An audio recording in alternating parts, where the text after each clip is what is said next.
ونعوذ بالله من شرور أنفسنا ومن سيئات أعمالنا. قال الله تبارك وتعالى في القرآن الكريم والفرقان الحميد: وما لكم لا تقاتلون في سبيل الله. وقال النبي صلى الله عليه وسلم: المسلم أخو المسلم. سامعین محترم،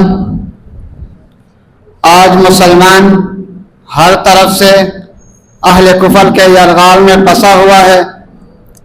کہیں فلسطین تو کہیں شام، کہیں عراق، ہر جگہ مسلمان پر یلغار کیا جا رہا ہے اور امت مسلمہ خاموش بیٹھی ہے.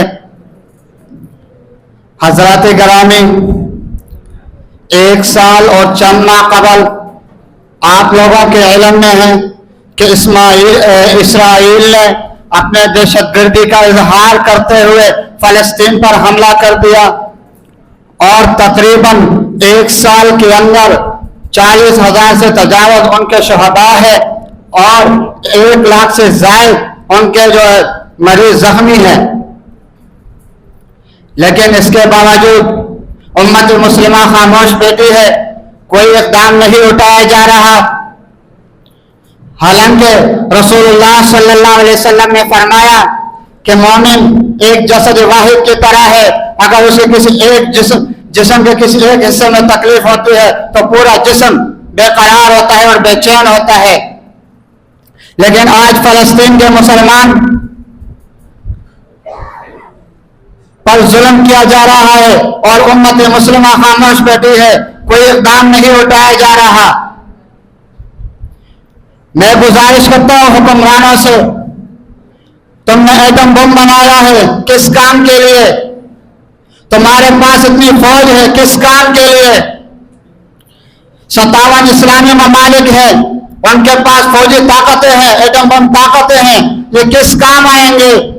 اور کیا جواب دو گے تو روز قیامت؟ جس دن نفسی نفسی کا عالم ہوگا اس دن تم کیا جواب دو گے امام الانبیاء جناب محمد رسول اللہ صلی اللہ علیہ وسلم کے سامنے؟ کیا منہ دکھاؤ گے جب تمہارے پاس سب کچھ ہونے کے باوجود تم ان مظلوم فلسطینیوں کی مدد نہیں کرتے؟ حضرات، ہمیں اسرائیل کی مصنوعات کا بائیکاٹ کرنا چاہیے اور اس کو صرف باتوں میں نہیں بلکہ عملاً دکھا کر کرنا ہوگا. چاہے وہ پیپسی ہے، کوکا کولا ہے یا کوئی جتنی بھی مصنوعات ہے، سب کی بائیکاٹ کرنی چاہیے ہمیں. حضرات گرامی، فلسطین ایک ایسی زمین ہے کہ جس پر کئی انبیاء آئے ہیں اور یہ انبیاء کی مقدس سرزمین ہے. امام الانبیاء کو بھی امام الانبیاء کا لقب فلسطین کی سرزمین پہ ملا ہے اور یہ وہ بابرکت زمین ہے کہ جس کو اللہ نے بابرکت بنایا ہے.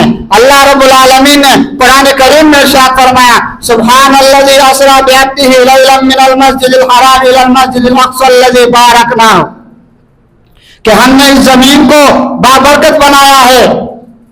حضرات، آج ہم دعائیں بھی کریں اور اس کے علاوہ مالی مدد بھی کریں تاکہ ان مظلوم فلسطینیوں کی ہر ممکن کوشش کرے، ان کی مدد کرے.